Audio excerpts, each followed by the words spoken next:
Yeah, welcome to the Racer X Exhaust Podcast, brought to you by Yoshimura, 65 years of four-stroke exhaust research and development. Check them out for anything you need for your street bike, your dirt bike, your ATV. I think they've got side-by-side exhaust.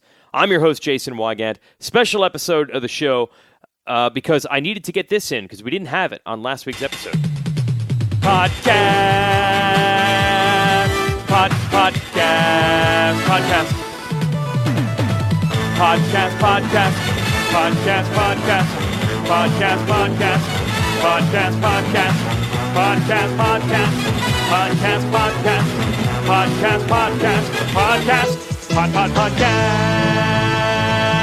Yeah, that's right. The theme song for the Racer X Exhaust Podcast is not dead. It's just last week I interviewed Briar Bauman, the American Flat Track Series points leader. I don't know if you're actually interested in flat track, so I attempted to seduce you by starting the show with some of Briar's best quotes, and then once that was rolling, the theme song didn't fit. So the theme song's not dead. Also not dead, the electric motorcycle. Now, for a little while, electric motorcycles in our industry, motocross, meant Alta. Alta is dead. It's gone. A couple scrap parts of it, the company have been sold to Harley-Davidson, but they have said they don't have plans of bringing Alta back. Alta tried to compete at the highest level. They wanted their machine to go head-to-head with 250F gas dirt bikes. They couldn't even get onto the track because the AMA didn't allow the machines to race. That's an entire podcast in itself. You probably have an opinion, highly polarized, one way or another, on that decision. But look, the AMA is scared, everybody. They hear every day that they screwed up the four-stroke displacement rules. And that was a much easier thing to try to figure out than electric versus gas. So I think this decision is really hard for them. They didn't know what to do. And then Alta essentially ran out of money before anything could be done. It's over. Now, I'll always wonder what the goal of Alta was. Yes, the goal was to race gas dirt bikes and win against them. I do not have this on any authority. I didn't get inside information. This is just my theory hunch with Alta. Here it goes. They told me right off the rip that they were not building the Alta electric dirt bike for environmental reasons. That wasn't their hook. That wasn't their angle. That's not something that the dirt bike market is really going to respond to anyway. They built an electric dirt bike because they felt that electric was a better power plant for racing on a motocross track. And look, electric engines produce an incredibly linear and predictable power. It gets traction. It produces torque at 1 RPM. It can rev so high that it doesn't even need gears. I believe they thought they were going to beat gasoline dirt bikes on the racetrack and thus prove themselves as the foremost in electric vehicle technology. And then they would either be infused with an incredible amount of investment cash or just be bought. I think that was their goal. And motocross was the perfect place to try to do this because range is not an issue in motocross. You're not trying to race 3-hour, 4-hour races. You just need to get through one moto. You're not going to beat an F1 car with an electric machine because it will run out of battery. If you try to put more batteries in something, it becomes too heavy or too expensive. And a motocross bike where you only need it to go 30 minutes hard, you're good. And also, by the way, blipping the throttle on an electric machine, on and off the gas, on and off the gas. That's where electric is at its best for efficiency. Going wide open for a long time on a straightaway on pavement, that's the least efficient way to run an electric engine. So in racing, electric could maybe win or at least be competitive head-to-head in motocross against gas and perhaps no other sport. So I believe their goal was to prove themselves through motocross. They were building the Alta bike at a factory in Silicon Valley. It was like the most expensive place you could possibly build something. I don't think the long-term business model was sustainable. I think they just wanted to win a race and get investment money or get bought. They didn't make it. But that's not the end of the electric bike. As a matter of fact, it's restarted literally today. Remember this date, 9/19/19, September 19th, because on this day, KTM said, you've heard, we've teased it, you knew we had an electric 50-style machine coming. Well, today's the day we say the production bike is coming out this fall. I believe it's going to be November. It'll be in dealers in the United States. They will have a press intro, and we'll see kids actually riding it in just a couple of weeks, the beginning of October. Today's the day. And on this same day, Cobra, who makes those high-performance and very loud 50s that race at your local track and Loretta's and all the other big events, They announced their intent to build a production electric mini-cycle for next year, a 2021 model. They will show concept prototype next week at the AIM Expo trade show. So electric bikes are here, but they're not doing it at the top anymore as Alta tried. They're starting with the kids.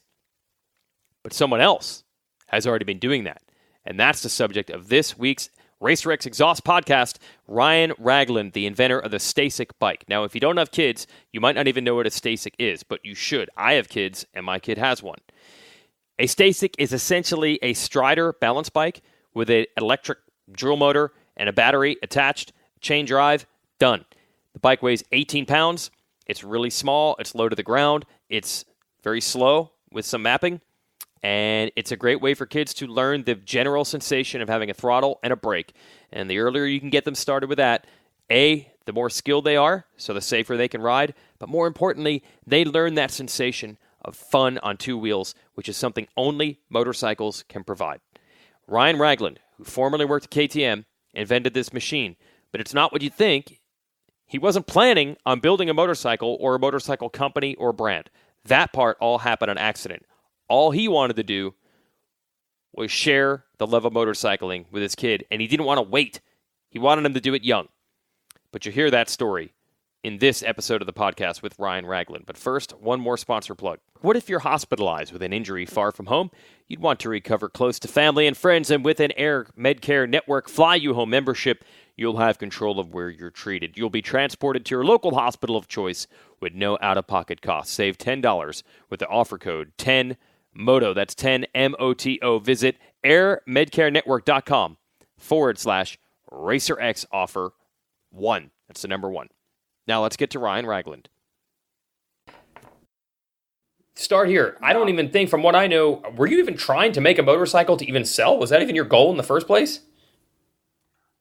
No. Right.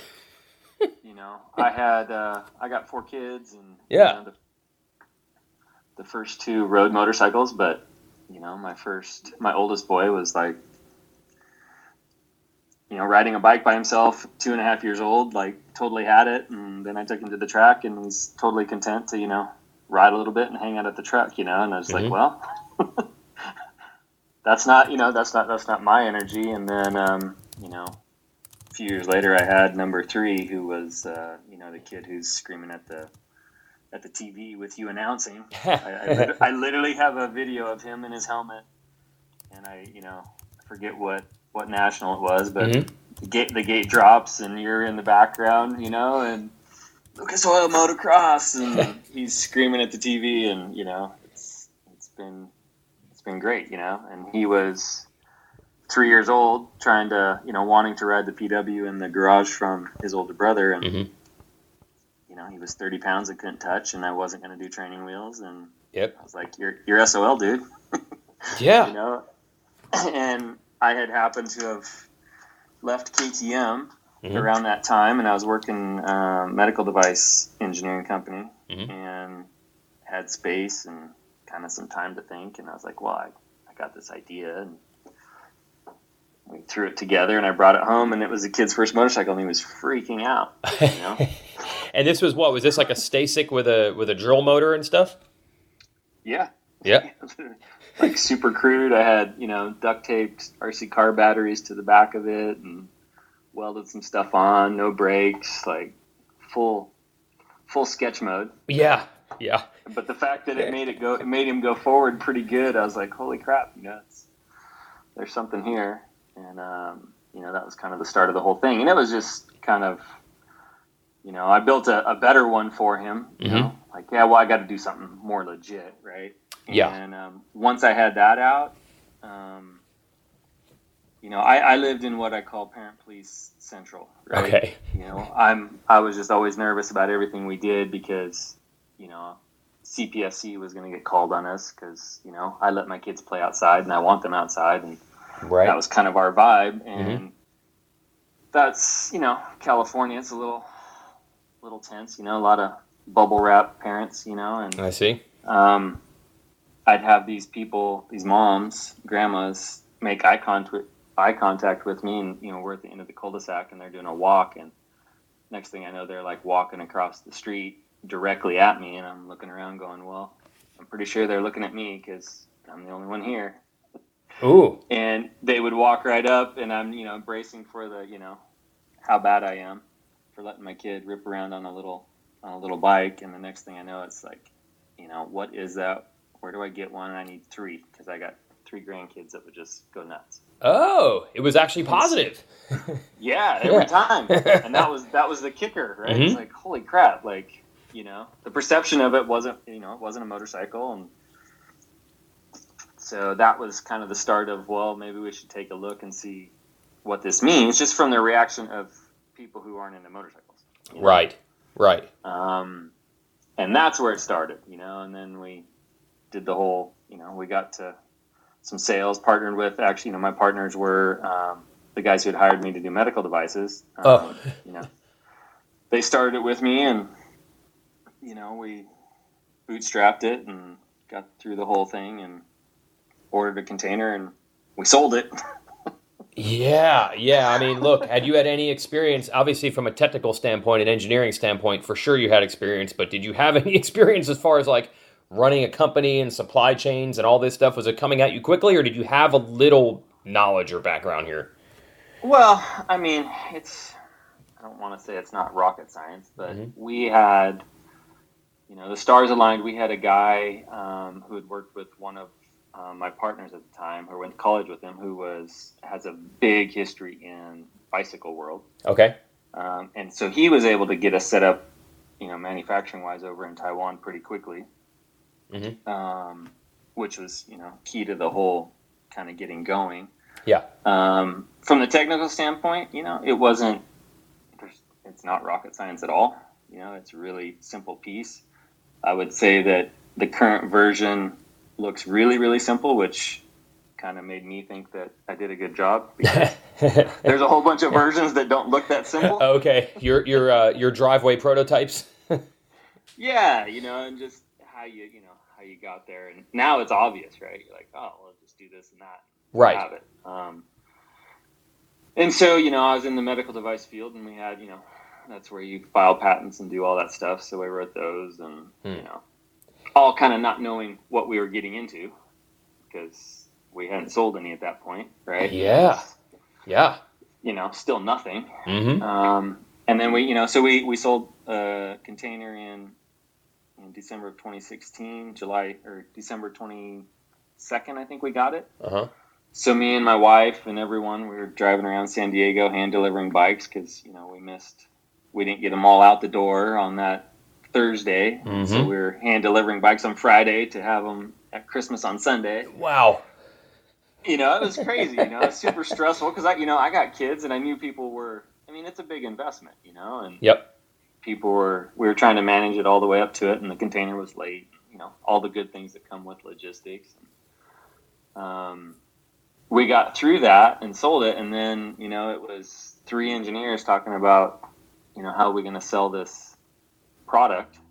Yeah. Channel. And how are we going to market it? Right. And it was like super painful, like really difficult, and I even was like, man, like we are just not going to make progress. And, again, another star that kind of lined up was John Eric Burleson, who was president of KTM when I was there and president when I left, which is a whole nother comical story. Ended up living 4 houses down from me. And so I think in December, he had left KTM. He had stepped down. Mm-hmm. And, I'm going through this with my group, and I'm like, man, you've got to be kidding me, right? Like, all right, here we go. So I just, grabbed a beer and walked down to John Eric's, and like, so what's going on with you? And we joke, because I had left KTM, and he was the boss, right? So I had left for a reason, and, I was in a place where I was just wanting something different. I didn't know what it was, right? So right. That's why I ended up going to medical devices. But looking back, it's like, man, like, how many things just aligned to kind of get us there. So John Eric came in, and he started doing a branding exercise with us, and we finally, it was pretty painful. And then at one point he looked at me and was like, why'd you make this thing? And I'm like, I just want to share my love of riding with my kid. Yep. That's it. And he's like, well, that's it, right? And that's where we're going. And then, I was able to, I'm a super introverted guy. I'm an engineer. I would rather work, in my little cave and come out every now and then. And I'm like, I can talk to that all day long because there was no BS in it, Right. Oh, yeah, I see. This is my story. I can tell you exactly what my story was because I lived it, right? Right. If they had given you 30 different marketing hooks that you had never thought of, that might be a little harder. Yeah. Yeah. Oh, checked out. Like, yeah, no, That's right. And none of this happens. And so then we end up at AIM, Well, about that time we brought on, which is funny. So I had hired Mike Sleater when I was R&D guy at KTM, and Mike was like, "Hey, I have a buddy of mine, Mike Detmers," and met Mike, I think end of March, April, and Mike came on as kind of our sales guy. We had a good thing going, and we show up at the first AIM that we attended, where you were at. Yeah, I remember that. Yep. 2017, and Matt Levitich gives his speech about the state of the industry and all this, all the doomsday. Yeah. So we need to come together and get on it and quit worrying about it. And we're just this little booth in the back. And I'm raising my hand. I'm like, hey, I got an idea. Come see me. Okay. And we did well. Did your kid ride it out on stage and stuff at AIM and everything, right?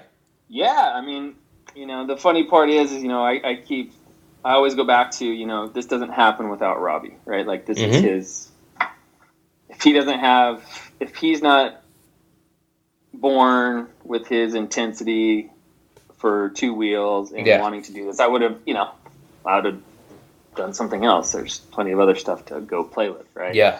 But we show up there, and we had already done some shows kind of locally. I wouldn't say shows, but like events. And he always has these ramps that we bring with him, and he jumps his bike, and everyone goes, "Oh, that's cool." Yep. And we get there, and there's no ramps. And he's like, having a meltdown because he's like, "Well, that's my thing." And you saw by the end of the weekend, he's doing one-footed wheelies on a little 12-inch bike. And, yep.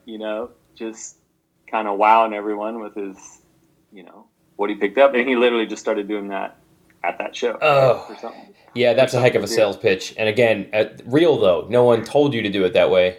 It just was, I hate to overuse the word organic, but that was pretty organic. Like you see a little kid riding one and having fun on it. It's kind of hard for anyone to resist that message right there. Yeah. And his, that was the whole thing. And, I call him, he's my little pro, he knows when to turn it on and when not, and, understands the vibe of the people. And, I just love, we don't get out as much as we want, but we go ride motorcycles, on the weekend, and the bike has done everything I've wanted, right? It's allowed him to do stuff and get such a massive amount of seat time without actually riding the big motorcycle. Yes. I can't take him, right? Yep. And obviously he's my kid, and, you got a kid now and you're the biggest proponent and fan of your own kids, right? But, I love watching him ride. He's super analytical, Well, you even had this math equation you showed me where, like, literally just taking the rider weight versus PW50 weight versus your bike, weighs 18 pounds or something like that. Yeah. It's just not intimidating, right? Yep.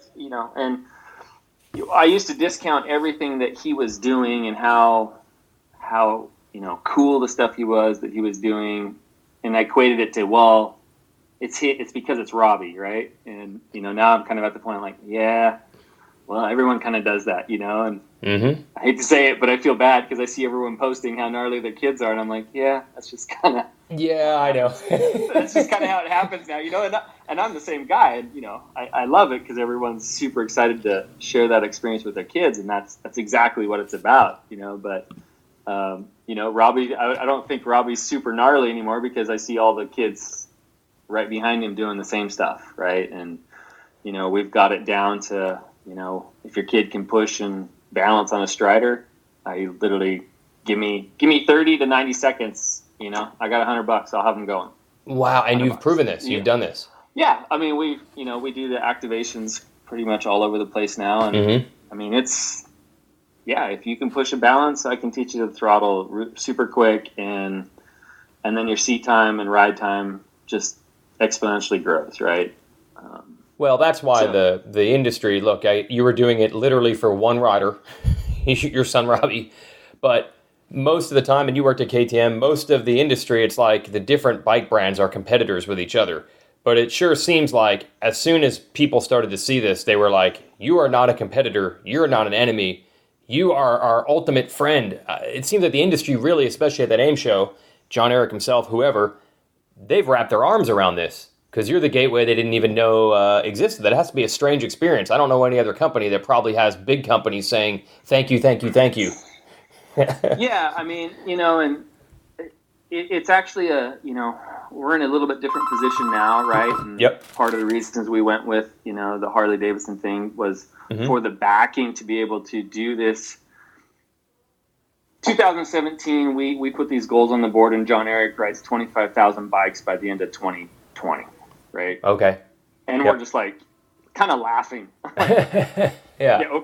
Yeah. Right? Yeah. And so all of a sudden we're like, dude, I think we could do that. And then it turns into, we have this backing from Harley, and it's like, can we do this? And we're going through the whole deal, and it was super stressful. But at the end of the day, this has turned completely into we have a chance to make a massive impact on the industry as a whole. Right. Right.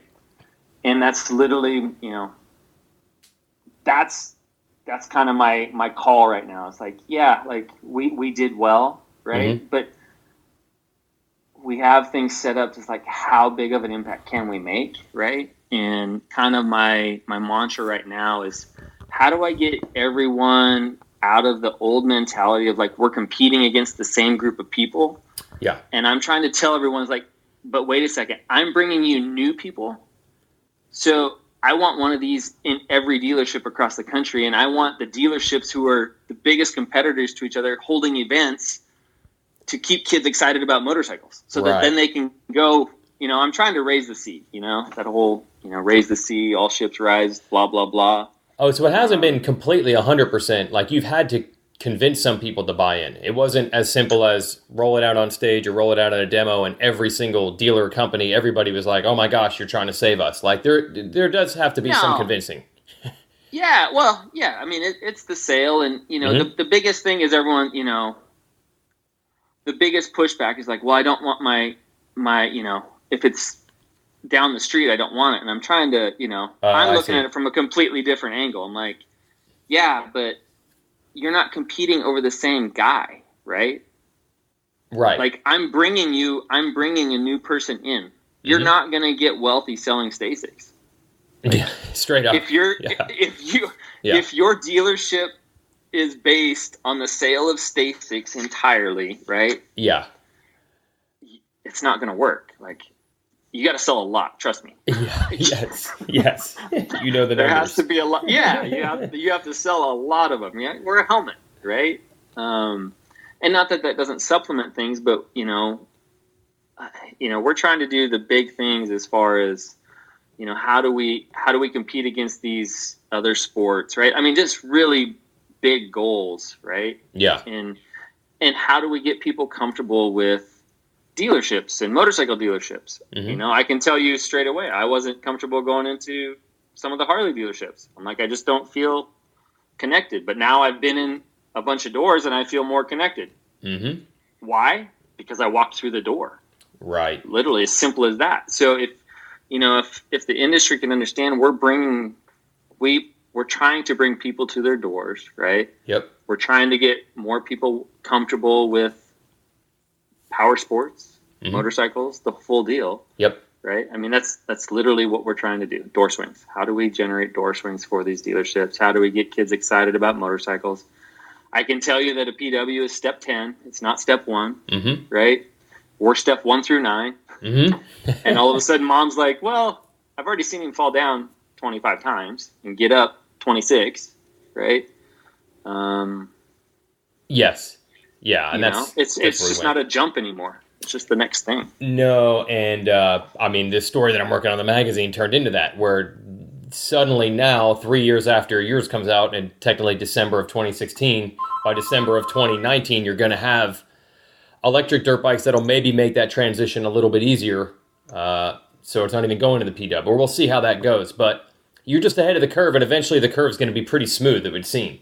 Not like you planned any of that, but it might work out that way. Yeah. Yeah, I mean, I hope so. It's just, how big of an impact can we make, right? Yep. And how do we, how do we get people to use the Stacyc as a marketing tool that kind of funds itself, right? So events, and you get, we've held events, and all of a sudden you realize that the kid doesn't bring one person; he brings like 2 or 3 with him every time, right? Yeah. Yep. And they start walking around the track, and we hold, we hold people in your dealership for 2 hours if you have an event. Yeah, that's pretty What are big. they going to do? Yep. And so that's kind of the focus of what we're, trying to do, and trying to give back to the industry, and trying to figure out how to just get a new generation of riders. If you look at all the baby boomers who we've been selling to forever, right? Mm-hmm. You know what they all had? 50s. Oh, yeah. 50s everywhere. Yes. Yep. That's and then everyone got scared, right? Mm-hmm. And everyone did all the liability stuff, and you can't do this. And, hopefully we're making a turn on that. I could be naive and over optimistic, that the pendulum might swing a little bit back the other way. But, I also don't want to hurt my kids. I mean, I tried racing, right? I tried to do it for a living. It's not something I'm like, hey, my kid should go race motorcycles because it's going to be safe. No, it's not. But there's a whole other aspect of riding dirt bikes and motorcycles that is not that, right? Yeah, absolutely. And I don't know what you're as you said, Robbie got so much seat time in early, and now I see on social media he's obviously riding regular, gas dirt bikes now that he's older. But I don't even know. Still, are you like, here we come, Loretta Lynn's, or is it still just recreation? Because for me, that's where I would like to keep it. That's fine by me. Yeah, I'm. So I'm a racer. I'm a competitive guy, right? Yeah. And he has the same fire I do. Mm-hmm. I'm not ready to make that commitment to go do stuff like that. And honestly, we have I bought him a 65, in March of 2018. Mm-hmm. And I just looked at the hour meter, and it's got 42 hours on it. Right. That's a week for some of these kids. Yeah, we went down to we did the Freestone race in March because we were out here, and I was laughing because he still had the stock tires off the showroom floor on his bike. Wow. Yeah. And I was like, I think his bike literally had 28 hours on it at that point. Mm-hmm. And I'm like, yeah, we got a ways to go to compete at this level, but by the, he just doesn't have any race experience. So his technique is really key for me because, my whole thing, which is kind of the essence behind this whole deal, was how do I get him enough skill to where he's not racing past his ability, right? Mm-hmm. I don't think talent is entirely, in order to have talent, you have to have a lot of skill. In order to get talent, you have to have the perseverance to work hard enough to get enough skill to look like you're quote unquote talented, right? Right. I mean, at the end of the day, you have to work at it. Yep. Right. And so my whole thing is technique, and his technique is insane. He works on it all the time when I'm not even here, but it transfers over. Right. And for me, that's the only lever I have to keep him safe. Hey, real quick, Yoshimura is a title sponsor of the Racer X Exhaust podcast, so go to yoshimura-rd.com or check them out on social media. By the way, we have a new issue of Racer X out. It's got a really awesome cover. It says the upside down because the photo is upside down. It's from X Games. Haven't had a cover that looks like this in quite some time. It's awesome. And also awesome is a really cool story inside this issue by Eric Johnson on the last year of Works Bikes in the United States, 1985. I highly recommend you check that out. And it's all exclusive to the magazine. Be right back. Wait, no, not right back. Let's get back to the conversation with Ryan Ragland. Yes. Ride within your ability. Stay calm, right? use technique, and he'll probably never be an awesome. He'll probably never be an elite guy. But guess what? There's like 3 dudes that are like elite, right? Yeah, it's not. I mean, at this point, any sport to pursue at that level or to set your sights on is just difficult. We can make fun of this sport because we know the sacrifices firsthand because we know these people. But I'm sure it's not any easier if you're an 8-year-old gymnast saying I'm going to be in the Olympics someday. It's just gnarly at any level. So my oldest son, right? He's doing baseball. Yep, there you go. That's any gnarlier. I'm just like, wow. I've seen this. I've seen Mini Dad before. He just carries a stick and ball. Yeah. It's the same stuff. Yeah. It's all the same craziness. So right. So it's all, for me, we've broken it all down to it's the experience, right? It's going to cost money if you're overly invested and you're past what you can spend. Yeah, you're going to be emotional and freaking out. Yep. This has to be an experience that we're trying to give our kids. So why not try and make it a good one, right? Yeah, absolutely. And hopefully it's just a great experience. And, the one thing that we, I guess, motorcycle people have on our side is the world is kind of united in, kids are on their phones too much. They just electronics. We, again, collectively can offer an alternative to that. And we'd like to think that motorcycling is so fun that kids actually would respond to that and not rather just play stuff on their phones. And by the way, we all forget that we had video games when we were kids too, and I played tons of them even though I love dirt bikes. So yeah, dirt bikes are one of the better alternatives, I'd say. One of maybe the most powerful things you can give to be like, this is more fun than sitting inside, isn't it? Yeah, I mean, I'm 44 years old this year, and I'm still trying to find something that's remotely as captivating. There you go. Yep. I mean, the wife sends me to the track because I get depressed. And then I go have my fill of moto, and I'm a happy guy. I gotta work that angle. I gotta make myself feel worse to get. That's a good move. Yeah, that's a good move. Phrase it properly. It's that's right for me, honey. I like it. Okay, so you've got this Harley thing.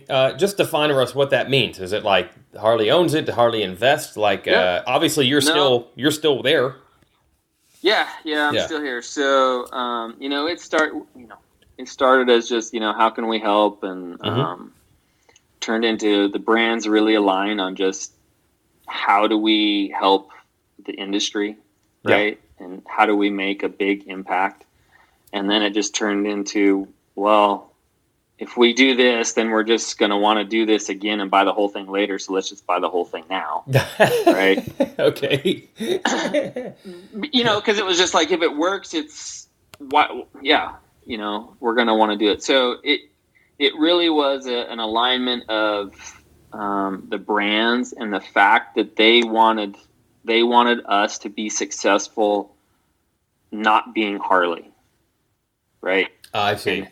And how do we affect the ridership in general, right? Let me just explain to people who would be listening to this podcast. Harley has done some basic math of saying very few people at, say, 40 years old buy a Harley who have not ridden on 2 wheels to some degree, generally maybe a dirt bike when they were a kid. So they feel like if kids don't ride dirt bikes now, they're not going to be Harley riders 20, 30 years from now. Harley's not interested necessarily in selling dirt bikes to 5-year-olds, but they know if no one does, they won't have Harley riders in the future. Correct? That's what I've heard. Correct. Yeah. Correct. So it's not necessarily, that they're trying to get Harleys in the hands of 5-year-olds. They just need motorcycles in the hands of kids. Yeah. Yep. Two people on 2 wheels super early, not afraid of motorization, right? Whether it's electric or not. And it makes a difference, right? 50 cc's, you could go buy them at the hardware store back in the day. Yep, that's right. Yep. Everyone had one. Some were good, some were bad, but everyone had one. Yep. Hey, did you say, by the way, that there was 50cc thing was like a liability thing? Did it get to that point somewhere? I didn't know that. Well, you just saw the big switch in the the 80s when all the liability stuff started coming through, and then you had the ATCs, and it was just right. Everyone got nervous around kids. Yeah. Oh yeah. Yes. So I see. I mean, I don't. Yep. I'm not saying it was specifically on 50s. I'm just saying in general, people got super nervous, right? And, yes. And that's another piece, that I was, that I'm looking for from the Harley. The deal is, backing on how do we put ourselves in a place, cross all the I's or dot the I's, cross the T's, so that we're a platform that will be here for a long time, right? Mm-hmm. Back again to how big of an impact can we make? Yeah. And we can't do that if we're here and then gone, right? Right. Like we need to really try and do this. And, the amount of investment that they're making to try and stabilize us in a segment that's not entirely defined, I don't believe we're a motorcycle, but there's not really a place for us, and we're trying to define that. And we got, a floor full of lawyers that, has been difficult for me to deal with, but, those are, it's just, that's why they're there. Big time. Yeah. That's why they're there. Yep. Right. And I'm, super stoked that it's like, okay, I got to work through this. 'Cause once we get through all this stuff, we're going to be confident to go on for a long time. So those are the goals, right? Of, how do we stabilize this and activate everyone and get everyone just like, hey, how do we do this so that we get more people riding motorcycles? That's really it. Yeah, and again, that wasn't your original intent, but it's become pretty clear now. Now, how did the Texas thing happen? How did you end up there? Well, we were actually looking to move out here as a family. Mm-hmm. So we came out in end of July of 2018, mm-hmm. and that's actually when we first I got a voicemail on my phone from someone at Harley. Yep. I called Mike back and said, hey, call this guy, I'm tired of talking to people. I'm on vacation. Okay. I got back on a Sunday, and Dan Maringer from Harley was at our place on Monday, and that's kind of how the whole thing started. So we were out here looking. Yeah. We got kind of through the all the details and made the deal, and there was a very strong will to not have us in California just from all the business stuff. I see. And so then it became Texas. Right. So it was 50-50. You were already thinking of it anyway. Yeah. But it made more sense from a business perspective. Yeah. But you're still, I mean, would you even say fundamentally, like I look at it, I'm like, this is so cool, man. It was a guy that was a rider and a mechanic, and he worked at KTM, and he just made this in his garage. Like that spirit, I guess, is still there, because people always get scared when any company gets bought and sold. Oh, is it going to lose that? But are you confident that original, and since Harley's goals align with yours, it probably still is there. But is that still there? I mean, is it you burning the midnight oil in some way is still this company? Oh, yeah. Yep. I mean, I wouldn't say it's easy, right? Because we're trying to, honestly, the craziest thing is coming into Harley and realizing literally how massive of a brand it is, right? Yeah. We have the biggest hurdles because, for the first month, it was talking with people and nobody realizing that there's literally 4 or 5 employees. We're trying to do all the documentation for banking stuff, and we realize that I don't have enough employees to sign the approvals. Right, that's hilarious. for the current process. It was like, okay, guys, Yeah. So, a lot of things just like that, but I want to say we did a pretty good job, and, now we're just tightening everything up to really be solid. And they have their own, like they have the same bike under a different name now, right? Is that what I saw? Yeah, it's Irony. Right. So those are sold in only Harley-Davidson dealerships. Mm-hmm. So they have their own, program. And, we're getting those out and rolling and, working through marketing strategies as we go forward and kind of grow on, does it stay the same? Does it change over? Yeah. Does it split a little bit? Mm-hmm. I always go back to what's our goal? Our goal is to maximize our impact on the industry, right? So how do we do that? Yeah. Every time we have a question, that's what we need to do. Yeah, and although the overall goal is the same, whether you're Harley or a dirt bike brand, which is to have people choose 2 wheels, I don't think there's ever been a brand, so to speak, that has been able to be accepted by both customers. It's a pretty diverse different group of customers. So it almost makes sense that, like, if you're a guy that has a Harley and you would like your little kid to ride on two wheels now, here's the Iron E. That's your style. Yep. If you're a guy that rides motocross, here's the Stacyc. That's your style. Like, it only kind of makes sense that it has to go that way. They're the same, but they're not quite the same. Yeah, you know, it's. I mean, just trying to understand the Harley brand is crazy to me. You know, the range of diversity that they have is insane, right? I would generalize the motocross group as pretty well defined. Yeah, you know, we're kind of pretty cut and dry. Like, yeah, you're this, right? So just that diversity of what we're trying to hit it's pretty crazy. But the one single thing that keeps everyone together, right, is, and you know it, you have it with your kid. You want to share your experiences of two wheels with your kid. And when you see your kid do the stuff, you're instantly going, oh, but wait until you do this. Oh, because absolutely. As riders, we know we know the feeling, and we just get so excited to share it with them. And it doesn't matter what kind of two wheels you ride. We're allowing kids to do it at such an early stage, and it's non-intimidating and as intimidating as you want to make it, right? Like, I think that's the lure of our bike. Like, the first stage is pretty mellow, right? I always tell, my joke is, here's a glass of wine, it'll be fine. Right? Like, it's literally, as soon as mom sees the kid kind of roll out in the slow mode, like, you just see the stress leave. Right? Yeah. My wife was convinced that he was just going to leave it pinned and ride straight into a wall or off a cliff or something. And I'm like, except it's a fast walk. Yeah, at that speed. But in the end, I'm like, I think he'll know to let off the gas. And he did. Yep. And then, once she saw how slow it went, and that he had the ability to let off the gas and not just ride a mile into whatever he hits, we were good. And there's literally now the P-Dub wasn't too pumped on that. We're working on it. But the Stacyc, that was it. Yeah, it took probably 10 seconds for her to be like, okay, that's not as bad as I thought it was going to be. Exactly. Right. Yeah. And honestly, that's one of the biggest issues we have is it's the best thing and the worst thing, because every dad thinks, understands that, he's going to do what I do, which is maybe, on a motorcycle, 30 miles an hour, right? Yeah. 200 pounds and 60 horsepower.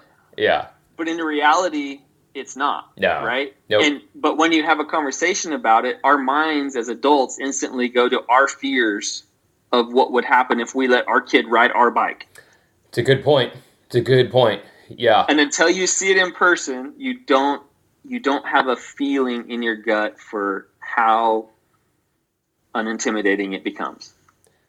Right? If you give your kid fast mode on the first thing, you're gonna. That's not good. Don't do that. Yeah, exactly. Exactly. Man, there must be, reading the instruction manual and all these things. I mean, look, it's one thing when you're backed by Harley and they have a floor of lawyers now, but there had to be some serious fears when you're putting even the instruction manual together of how to make sure that this thing is foolproof so stuff like that doesn't happen. I mean, I can't imagine the sleepless nights, the stress you must be under knowing, I hope everybody uses this properly and understands these modes and everything. Has to be scary, at least when you first started. Yeah, I mean, I can for sure tell you that if I would have known, as ignorance is bliss. Because if I would have known what I know now, this never would have happened. 100%. Straight up. And, that's the one thing I'm trying to get to people to understand is, we are doing something that I don't see too many other companies putting the effort into try and do, which is to make it stable, right? Yeah. And handle all those issues that will come up, and revisit them all the time. But, I would say I probably had more stress since we started talking with Harley than I did going into it, because I just learned a lot more. Oh, stuff that they were worried about, you didn't even know that you were supposed to be worried about. Yeah. I mean, I was an engineer designing medical devices like 3 years ago. Yes.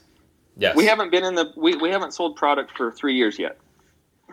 December 23rd of 2019, we will officially have product for 3 years. Yeah. that makes you a baby in that world. Yeah. Yep. But yeah, I'm looking at it, we started it from a viewpoint of medical devices, right? So I was at a company, we'd make devices that we're putting in humans and animals to test. So, I mean, there's a lot of risk and analysis that goes along with that, right? Yeah, you weren't totally in the hinterlands. So that's how we looked at everything, right? And, and now, I'm looking at it going, yeah, but it's so... what we're doing is so slow, and I don't want to hurt my kid. I got 4. That's right. I don't want to hurt my kid, right? So that's what I was looking at it. Well, what makes it safe? How would I teach my kid how to do this? And it came down to lightweight, controllable speed, responsive, throttle. And you also mentioned you kind of built it to kind of encourage standing up, to learn to make the seat height to where you want to stand. You had to go there. You had to go there. Oh, did I? Yeah. Like I want to weld the seat in one spot now because, I get everyone who wants to make it a bicycle. I'm like, just keep the seat down. They'll stand up. Yeah. Yes. And that's my thing, right? And that's me holding on to, my core thing. But at the end of the day, we're riding, right? Yeah. I wouldn't suggest kids going off ramps that Robbie's doing sitting down. Yeah, good point. Right. Right. Yeah. But, how do you take care of that, And, there's all sorts of things that I would love to do with my kid, just as far as riding techniques and things like that. But, we'll let other people get to those pieces, But yeah, low seat, right? How do you get out of jail? Well, if you can touch the ground, all of a sudden you feel more comfortable, right? So riding off-road dirt bikes, there's not a lot of guys who go, hey, I wish my seat was really high. No, right.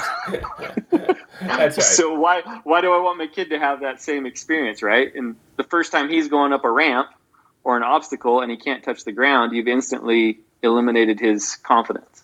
Right. And so that's for me the seat height thing, right? Yep. Keep their confidence. Give them a get out of jail free card. Yeah, let go. Let the bike fall down. You're still standing, right? Yeah. You're not stuck on the thing. And then, obviously, when I look at bicycling or motocross, right, if you're doing anything technical, for the most part, you stand up. Balls of your feet. Yeah. Right? That's it. Yep. I used to spend, an entire week trying to learn how to ride on the balls of my feet, just so I could do it for like a minute in a race before I forgot. Right? Yeah. To just get it, to make it muscle memory and all those things. Yeah. And I got a 9-year-old who I don't think I have a picture in the last 2 years where he's not on the balls of his feet. Who hasn't done that? On his motorcycle. Yeah. Because he rides on the balls of his feet on his Stacyc. Yep. So I think I won, right? I think yes. Yeah, that's right. Okay. And he didn't even know that he learned it. Hey, just explain your background here exactly. Like, I know you were even a mechanic at KTM, right? Like a full-on race mechanic at one time, right? Yeah. Crazy kid from nowhere, Montana, a little town in Bridger, 10 miles of dirt road. Decided I wanted to go race motorcycles when I was a senior in high school. Ended up in California, gave it a shot, ended up getting hurt. Went back to plan A, which was to go back to school, right? Then Regis Harrington got we basically shared a duplex in Grape Street in El Cajon, and he got a offer to race factory KTM in 2000. So I basically met Silverage, quit my took a break from my engineering degree. Ended up not working for Andy, but working for Roderick Tane for 2000. Worked for Pingree for a little bit, another Montana guy. And then KTM, kind of worked out a deal with KTM to basically finish my degree. So I started over in their media relations department. Finished my degree and then kind of started their official R&D program over here in the U.S. in end of 2002, 2003. Okay. And worked on chassis and suspension stuff through 2011. And then moved over to medical devices in 2011. Yeah, so you were full-on pitboard guy at one point. I mean, you progressed to a much higher level than that, running R&D with an engineering degree. But at one point, you were just pitboard guy. Yeah. Sweating it out during the nationals like everybody else. Like everybody else, right? It's a great experience. Mm-hmm. Those were good times. I don't think when you left KTM, I mean, did you even think, like, maybe you're just done with the industry? Were you like, this is a temporary thing, I'll probably end up back in motorcycles? Or were you completely thinking you were out and this makes this whole thing even more of a surprise? Yeah, I thought I was out, right? Yeah. But, I mean, we all know, right, after you've been around for a while that it has its hooks, you know? Mm-hmm. I can tell you I started riding, I was able to enjoy riding more that I left KTM, was doing medical devices. I enjoyed riding again. Just because you had more time, or because the whole, I see. Yeah. More time, and it wasn't for work, right? I wasn't testing something and I see. Yes. having to evaluate all the time. Right. I see. It was just funny. I was like, man, I really enjoy riding. So, it was a combination, but yeah, like I said, this was never, I mean, I was pretty happy doing medical devices, designing stuff, had, super good gig, bunch of patents, felt like I was doing this great work to help save lives, right? Stuff, Right. The next thing I know, I'm freaking out about, maybe we can help save the industry type stuff. Unbelievable. Never intended that. When did by the way, that jumping off point happen? You said like December 16, these bikes are coming in. When were you still working the regular job? When did this have to change? I worked, Mike and Brock started taking salaries in February of 2018, solely from Stacyc. Wow. So I would say I kind of stopped working medical devices probably the last 2 months of 2017. But I was still doing contract work for them. It was all in the same building, but I was still trying to pay for my salary. Doing the other work as well. Yeah. So there was definitely, you had essentially 2 jobs at one point for a significant time. Yeah. For sure. Crazy. Are those guys but still involved? It's the story, right? I mean, it is. For people to, all the people who are, thinking about starting a new job and running their own business, I'm like, well, buckle in, because it's a lot of work and it don't go away, It's way more than you thought it would ever take. Yeah, and by the way, you had the advantage of what I would think is you actually did invent something good. Like you're giving, I believe, a product that people want to buy, and there is a need for this and a niche to fill. And even with that huge advantage of having a product that people want, it's still not easy. Yeah, it's still hard, right? Yes. I mean, you have people right around you who don't believe it, right? Yeah. And don't necessarily get it, and you just, you have to move on. And it's crazy because it's so emotional, because it's been my family and I, over the last 2 years, just fully invested. Yeah.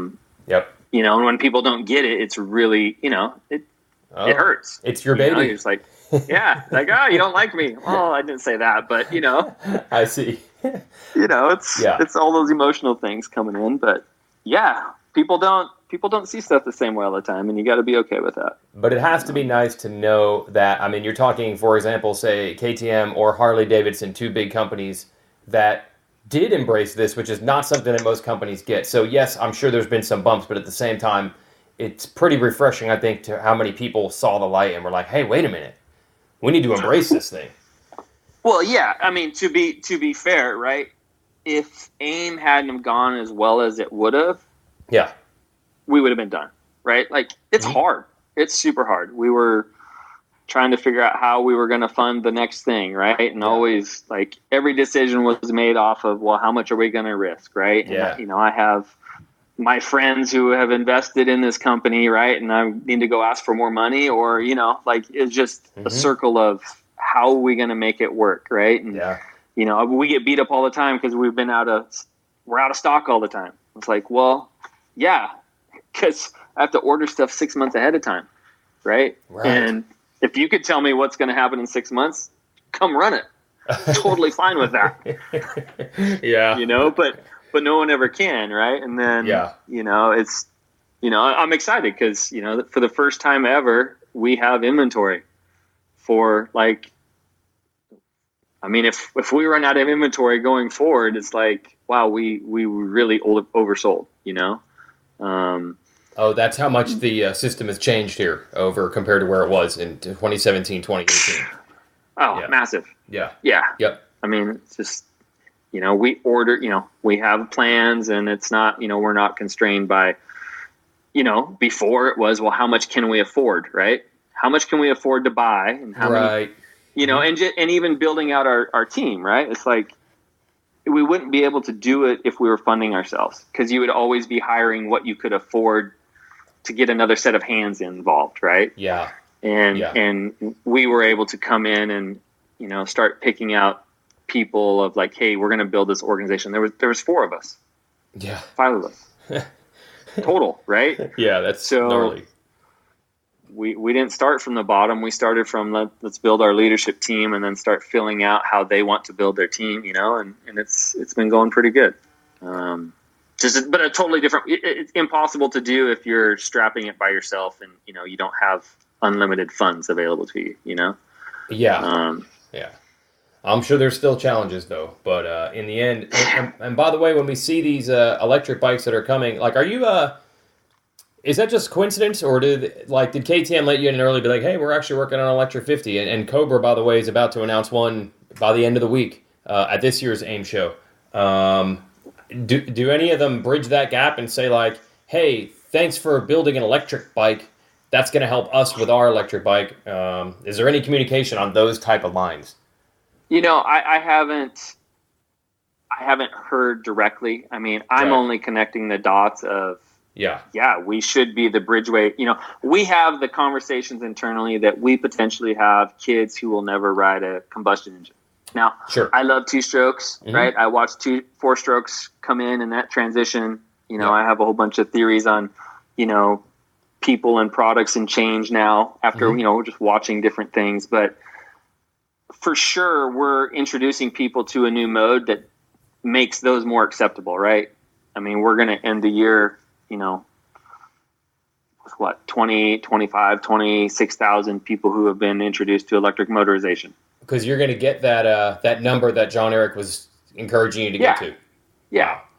We're gonna hit that, and early, pretty early, and just to see the acceptance, right? Like, just because something different doesn't mean it's bad, right? And our whole goal is fun and sharing the love of riding. So, do I love 2-strokes and racing motorcycles? Yes. Does it mean that electric can't do it? No. I'm not overly worried about anyone coming in and trying to build a motorcycle that's remotely close to price point wise. Because I built motorcycles for KTM, right? I helped them build them. I'm like, it takes a lot of money and a lot of effort to build quality motorcycles at that level. That's not what we're trying to do, right? I'm trying to get 3-year-olds riding motorized stuff, right? Yeah. Oh, but it hasn't been directly where KTM's like, hey, we're working on a 50. Let's do some testing with your bike and our bike to show that they're, a perfect transition. It's just kind of, they're both out there in the marketplace. That's about the only connection that there is. Yeah. And I mean, I wouldn't expect them to, right? Like, right. I'm upset with people who are trying to take our bikes and think that they're going to race motocross with them. I'm like, that's not what we were doing, right? Like, go buy the P-Dub. Go buy a KTM 50. Like, go buy them. That's the next step. It's not us, right? Yeah. No we suspension. Are what we are, right? Because it costs money. And everyone, it's like, dude, it's a lot of money. I got 4 kids. I wish I could make them for half, right? Like, those are the other goals, right? Like, how do we reduce costs and all that stuff? But batteries and motors and electronics cost money. Yeah. It's just the way it is. So if I put suspension and disc brakes and all this stuff on it, everyone says they want it, but you're out another, $300 to $400 to the price. It's just all of a sudden you're a real motorcycle. Guess what? They're expensive. Yeah. That you're almost the anti that. Yeah. Well, we're not. I want to introduce kids and get them excited. I can tell you 100%. We were in California, and Robbie would ask me to go ride every Thursday. Are we going to go to the track this weekend, Dad? Mm-hmm. And I got 2 jobs, trying to start a business. I'm like, yeah, probably not going to make it, dude. Tomorrow, let me see if I can clear it, right? Yep. Friday comes, he asks me again, yeah, can we go? I'm like, yeah, probably not. And he rides his Stacyc all weekend. Monday, Tuesday, Wednesday, he rode his Stacyc. Guess what he did on Thursday? Hey, Dad, are we going to go ride again? Or can we go ride? Nah, I probably can't do it. Same scenario, right? Yeah. If we don't have the Stacyc, he's probably not asking every Thursday and Friday to go ride. I see. Yeah, you're right. And you also feel a little less guilt if you didn't get the time to actually go riding on the real dirt bike. At least he rode something. Well, but it's the same thing, right? We all get this. We all understand the emotions that come with riding, and we know that the kids are getting it too because we're excited to show them the next emotion and the next feeling that we have. So to then think that he's not getting it when he's doing his thing, right? Yeah. I mean, it doesn't make sense. So he's getting some of it, but he knows he wants to go ride his real dirt bike, right? Because that's a whole nother. Yes. That's another level, right? Sure. Yep. And let it be it. I'm totally stoked that, I just want to get kids the bug, right? I go ride my motorcycle and I feel different after I ride. Yep. And you can't explain that to anybody. You just got to experience it. That's it. Yeah. Yep. And that's, the more I ride, the more I want to ride. The less I ride, guess what? The less I have the itch to go do it. Yes. Yeah, when the bike sits for 6 months in the garage, trust me, ask me how I know.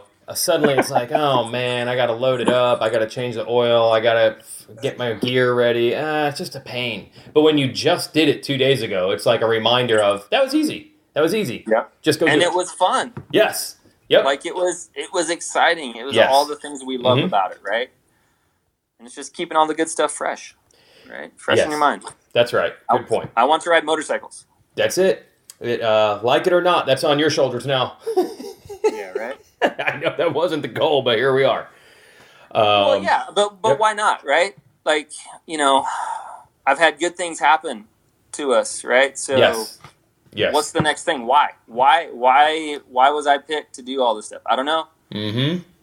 But it can't be for making, going and making a whole bunch of money, because every time we tried to do that, it didn't work. When it came back to, I don't know, we're just doing this thing for my kid because that's what I did it for, and that's kind of what we're trying to do more of.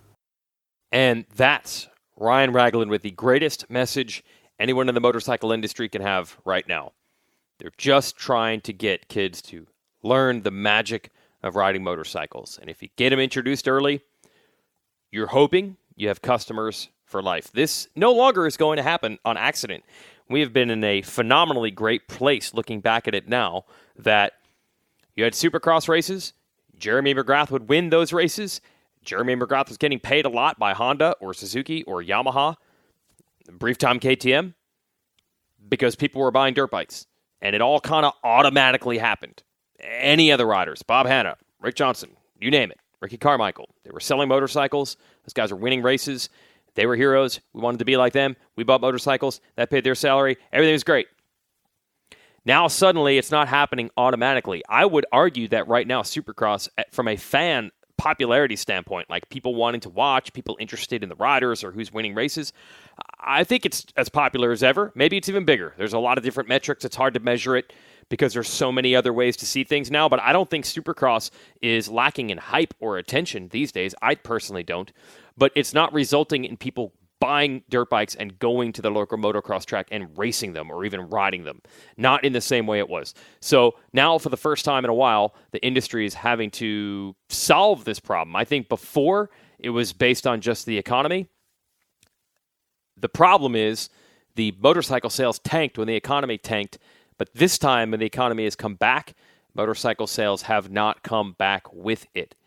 Now, the industry did solve this once before. They actually had a big problem in the 80s, and they found out the problem was the terrible perception of motorcycles. The perception of motorcycles still was the Hells Angels. That was still the perception of most motorcyclists. And the Motorcycle Industry Council put together a marketing campaign to get positive news about motorcycles out in the press to prove to the world that not everyone that wants a motorcycle is looking to get into a bar fight. And it actually helped. It helped rebound sales tremendously going into the 1990s. And I would say by the mid-2000s, the motorcycle industry was crushing it about as strong as it's ever crushed it. I know that in the 70s, they sold like a gazillion dirt bikes a year. But 2005 dirt bikes cost a lot of money, and people were still buying them. It was a high time for the industry. And then the bottom fell out, and it has not filled itself back in. It might be these electric bikes. This could be our last chance. So whatever you think of them, and I know riding a gas dirt bike is fun, and two-strokes rule. Even Ryan Ragland here today said he likes two-strokes the most too. But if you can remove some of the barriers for entry, stuff that we forget about being barriers because we're used to doing this kind of thing, but if you remove those barriers for moms and dads who don't know anything about this, look, folks, this new KTM Mini, when it comes out, it's going to be able to go really slow or really fast at the touch of a button. Man, is that good for new riders to be able to grow with them. And the maintenance, the reliability, it's going to be good. Josh Hill, I ran into him recently. He has an Alta, he says, with 400 hours on it. And basically, besides tires, chains, and sprockets, he hasn't had to do a damn thing. So that's pretty awesome if you got a motorcycle for your kids and he can spend more time riding it instead of having you work on it. There are many great things about electric. This could be our last chance to regrow this industry. And without regrowing the industry, we don't have all the things we love. And that even includes factory teams paying riders to entertain us on Saturday night. Think about it. Ryan Ragland's thinking about it. Like it or not, this is where he is. Thanks for listening to this episode of the Racer X Exhaust Podcast, brought to you by Yoshimura. Check out the latest issue of Racer X. Subscribe to the magazine. Go to racerxonline.com/subscribe. We'll be back next week.